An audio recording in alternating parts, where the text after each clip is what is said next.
Alors, ouais, nous allons monter la Minos, qui est une petite mouche à saumon pour Castillon.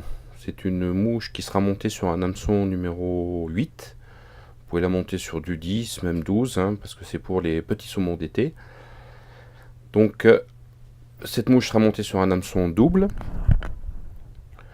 Et on va commencer par faire ce qu'on appelle dans le langage des mouches à saumon le butt. C'est-à-dire, c'est le petit cul. C'est un petit cul orange.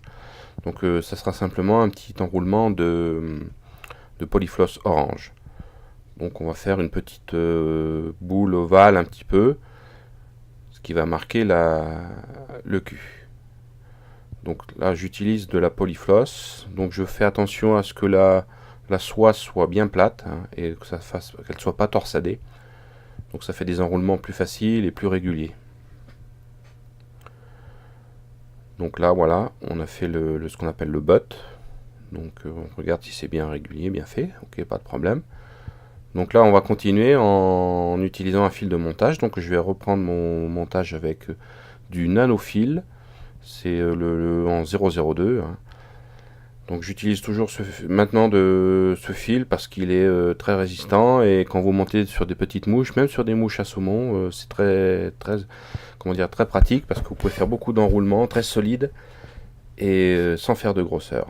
Donc là, une fois que j'ai repris mon fil polyfloss que j'ai attaché avec le fil de montage, je coupe tout ce qui dépasse et je fais quelques enroulements pour bien fixer tout ça et en remontant légèrement sur le butt orange. Voilà. Donc je regarde, impeccable. Donc on va faire maintenant la queue de la mouche, hein. Donc elle se fait traditionnellement avec une plume de crête de faisan doré, hein. Donc ça sera des plumes très très petites, hein. Ça sera vraiment c'est les plumes qui sont situées sur le dessus, hein. Donc je la place sur la mouche, voilà, je tire un petit peu pour la mettre à la bonne longueur, voilà, parfait. Donc toujours bien veiller à ce que votre queue soit bien centrée et pas de travers. Une fois qu'elle est bien placée avec le fil de montage, vous voyez, j'enroule sur toute la longueur de la hampe. Ça c'est pour éviter de faire des grosseurs ou des irrégularités sur le corps. Et en plus, ça vous permet d'avoir de maintenir votre queue plus solidement.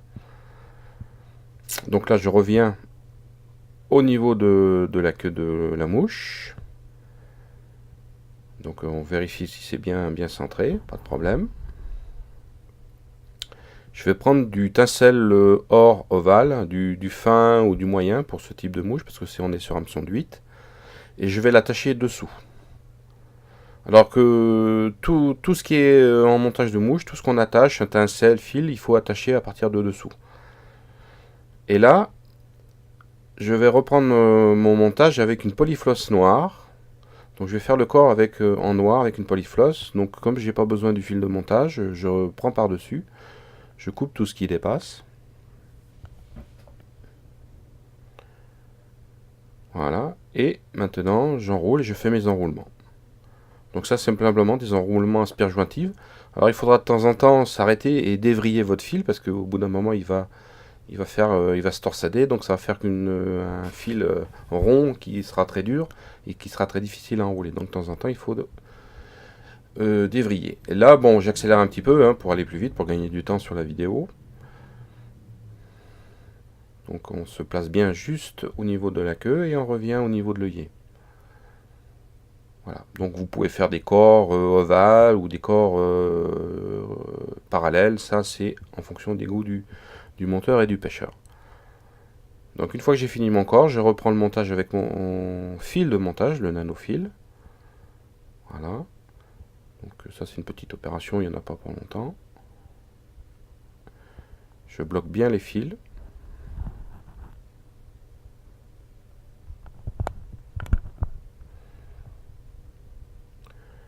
Et je coupe tout ce qui dépasse. Toc. Voilà. Donc quelques enroulements pour bien maintenir tout ça. Pour éviter que ça se défasse, hein, et puis qu'on recommence tout. Et là, on va enrouler le tinsel.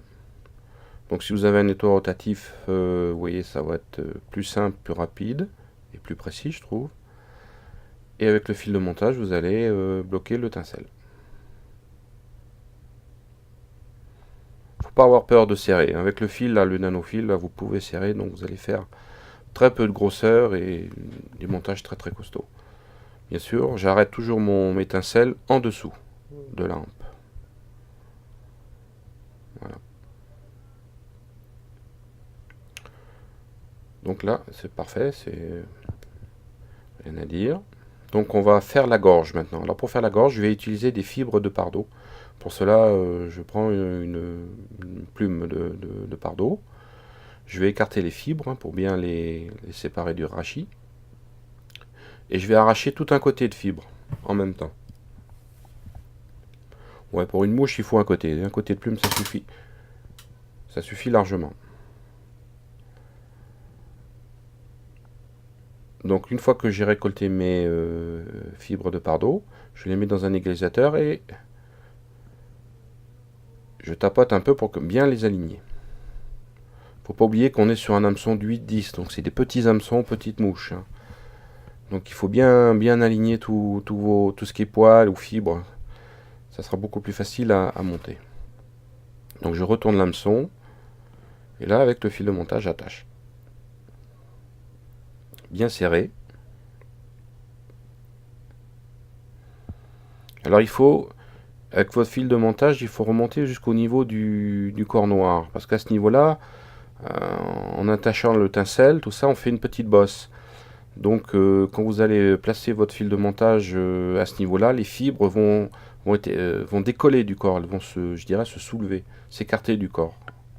Elles ne seront pas bien plaquées contre le corps. Donc il faut remonter au niveau du corps. Voilà, parfait. Donc je remonte au niveau du corps, toujours à la limite du noir et du blanc. Alors pour faire les ailes, là, je vais utiliser ce qu'on appelle une queue de martre, hein, mais bon, vous pouvez utiliser la queue d'écureuil qui va faire qui fera pareil, hein, qui sera de couleurs différentes, hein, c'est tout. Donc ça, c'est des poils qui vont pas mal aussi. Donc je prends une touffe, voilà. Donc je vais faire comme les fibres de pardot, hein, je vais les égaliser. Donc là, je vais enlever la bourre, parce que de temps en temps, il reste un petit peu de bourre, et je vais mettre mes poils dans l'égalisateur. Et on tapote pour bien aligner. Et voilà, nos poils sont bien rangés. Il ne nous reste plus qu'à les attacher sur la mouche. Voilà, il reste enlever bien sûr les poils qui sont beaucoup trop longs, qui ne sont pas bien rangés. Alors pour faire l'aile, l'aile doit dépasser légèrement de la mouche, quoi. Elle doit être légèrement un peu plus longue. Quand vous fixez vos poils là, il faut bien serrer. Ça c'est très important. Il faut très serrer parce que à la longue je me suis aperçu que des mouches, j'avais pas assez serré et les poils, ils tenaient pas. Alors l'avantage du fil, du nanofil, c'est qu'il est très fin, donc il serre très fort. Mais moi je trouve que ça suffit pas. Donc une fois qu'on va couper, que j'aurai coupé là toute la base, qui ne sert à rien, alors il faut couper au plus près. Hein. Et de façon, faut pas couper droit, il faut un peu en biais, de façon à ce que le fil de montage accroche dessus et que vous pouvez faire des enroulements dessus. Alors pour bien fixer tout ça, je mets une petite goutte de cyano là sur la base des poils. Donc ça va tous les coller ensemble et tout de suite après, je n'attends pas que ça sèche, je fais des enroulements de fil de montage dessus. Comme ça, tout est emprisonné et ça ne bouge plus.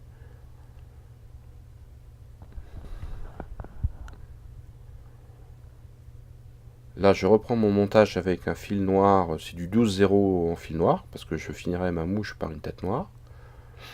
Donc il suffit simplement de le reprendre et d'attacher les fils qui restaient.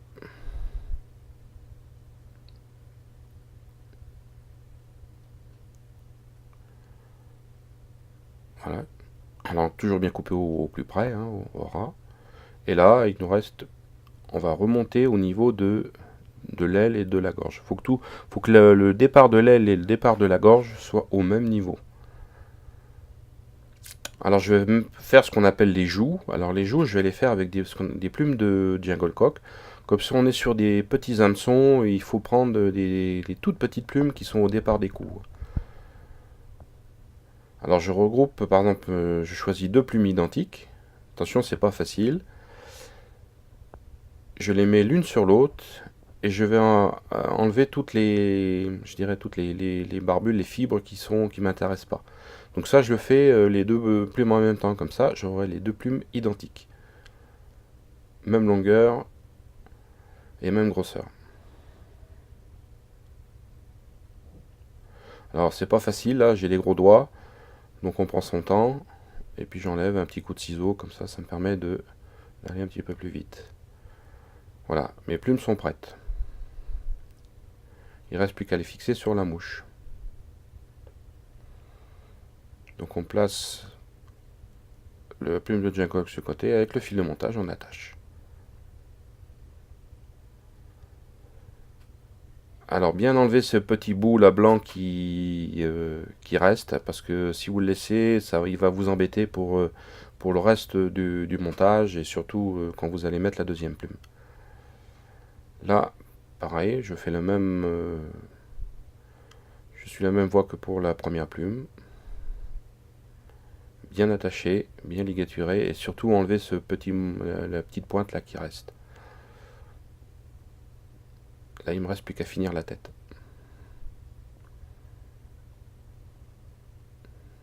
Voilà. Alors la tête, moi je finis comme mes mouches classiques, hein, comme mes mouches à truite, hein, je fais 2 demi-clés, ça suffit. Parce que je vais, en guise de vernis, je vais mettre de la cyanolite sur toute la tête. Voilà. En coupe.